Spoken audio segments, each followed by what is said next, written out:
কল্পনা করুন, আপনি এমন এক জায়গায় আছেন যেখানে দিন আর রাতের কোনো পার্থক্য নেই। চারপাশ থেকে আপনার দিকে তাকিয়ে আছে শত শত পিচাসের চোখ।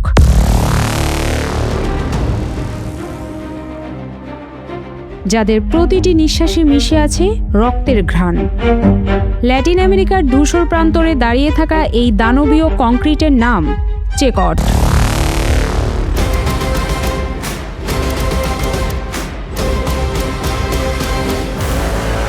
এটি কোনো সাধারণ কারাগার নয়, পৃথিবীর বুক থেকে খুনিদের মুছে যাওয়ার এক চূড়ান্ত অধ্যায়, যেখানকার করিডোরগুলোতে শুধু পাহারাদারদের বুটের শব্দ আর বন্দীদের রুদ্ধশ্বাস হাহাকার প্রতিধ্বনিত হয়। এই জমপুরীর নিশ্ছিদ্র নিরাপত্তা এখন আরও বড় এক আন্তর্জাতিক সমীকরণের অংশ।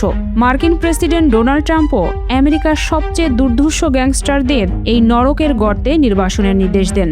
কুখ্যাত ট্রেন দে আরাগুয়া গ্যাংয়ের সদস্যদের হাত পা শিকলবন্দি করে যখন বিমান থেকে নামানো হচ্ছিল, তাদের চোখে মুখে তখন ছিল এক অজানা আতঙ্ক।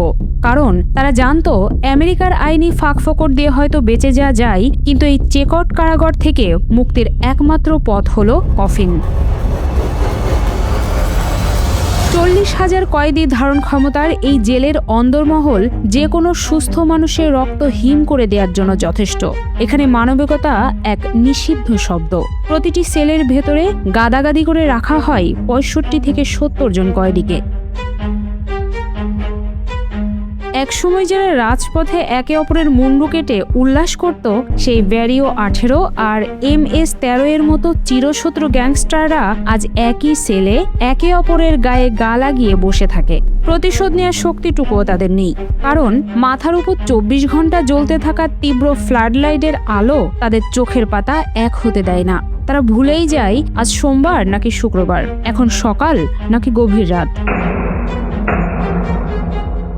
কারাগারের নিয়মগুলো শুনলে মনে হবে আপনি কোনো অন্ধকার যুগের গল্প শুনছেন।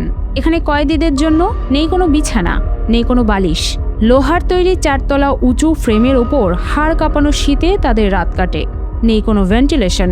35 ডিগ্রি সেলসিয়াসের গুমোট গরমে ঘাম আর পচনশীল ক্ষতের গন্ধে ভারী হয়ে থাকে বাতাস।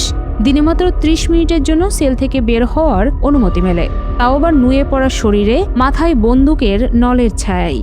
কয়েদিরা এখানে খায় হাত দিয়ে, কারণ তাদের হাতে চামচ দেওয়াও বিপজ্জনক মনে করে কর্তৃপক্ষ। এই কয়েদিদের শরীরের প্রতিটি ইঞ্চিতে আঁকা ট্যাটুগুলো স্রেফ নকশা নয়, এগুলো এক একটি লাশের হিসাব। কেউ 250 বছরের সাজাপ্রাপ্ত সিরিয়াল কিলার, কেউ বা 4 জন সেনা সদস্যকে জ্যান্ত পুড়িয়ে মারার কারিগর।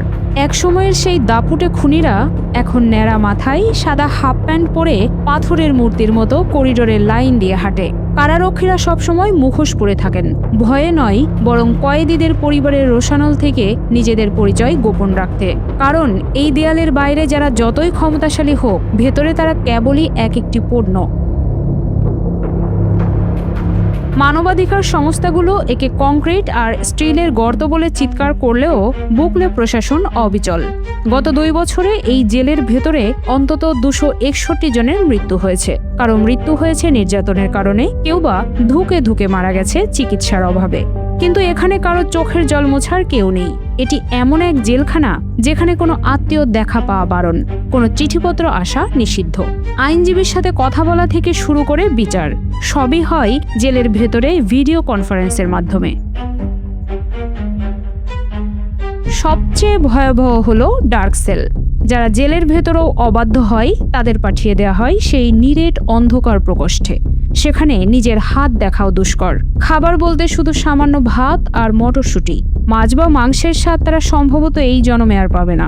ডাইনিং রুম থেকে জিম, সবই কেবল পাহারাদারদের বিনোদনের জন্য। কয়েদিদের জন্য নির্ধারিত একমাত্র গন্তব্য হলো কংক্রিটের 4 দেয়ালের মাঝে তিলে তিলে মৃত্যু। ট্রাম্পের নতুন সিদ্ধান্তে এই কারাগার এখন বিশ্বের সবচেয়ে বড় ক্রিমিনাল ডাম্পিং গ্রাউন্ড। আমেরিকার গ্যাংস্টাররা যখন হাত পা শেকলে বাঁধা অবস্থায় এই জেলের লোহার গেট পার হয়, তখন তাদের পেছনে ফেলে আসতে হয় পৃথিবীর সব অধিকার। চেকট তাদের বুঝিয়ে দেয়, হিংস্রতার জবাব যখন রাষ্ট্র দেয়, তখন যমদূতও সেই সীমানায় ঢুকতে ভয় পায়। পুতুলের মতো সারিবদ্ধ কয়েদিদের সেই হাড় চর্মসার শরীর আর ট্যাটু করা বিষণ্ণ মুখগুলোই আজ এল সালভাদরের নতুন বাস্তবতা। যারা একসময় রক্তের হোলি খেলতো, আজ তারাই এই অতি সুরক্ষিত খাঁচার ভেতর বন্দী হয়ে বিচারের প্রহর গুনছে। চেকটের প্রতিটি ইঞ্চিতে এখন মিশে আছে অপরাধ জগতের পতনের করুণ সুর। এই কারাগার থেকে কেউ কোনোদিন বের হবে কিনা তা হয়তো কারো জানা নেই, তবে যারা ভেতরে আছে তারা জানে তাদের শেষ ঠিকানা এই চার দেয়ালের ভেতরেই অন্ধকার কবরে।